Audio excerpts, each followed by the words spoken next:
I'm sharing with you a word cloud generator. This is an add-on which allows teachers to assess student knowledge quickly. You can have students provide one word to summarize a new concept they learned in class, and you can pull those words together and create a word cloud.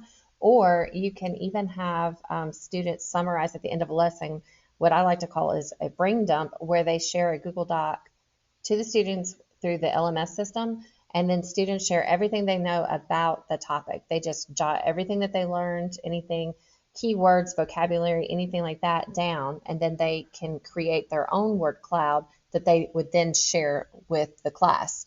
So I'm going to show this to you real quick. So here is the Google Doc that I would share with my students.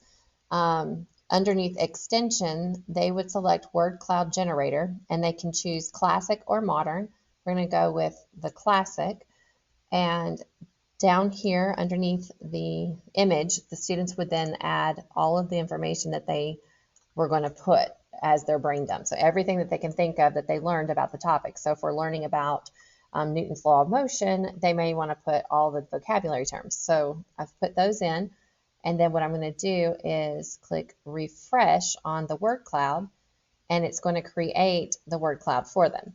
And so I can click make shareable, and that's going to allow me to copy the image, and then the students can paste it into their Word doc, or they can paste it into another format that you choose. So if you were doing a Jamboard or anything like that, to tell them to share their word cloud, they could do it in a Jamboard or in the Google Classroom, whatever you choose to do. But it's just a fun way for the students to show what they know.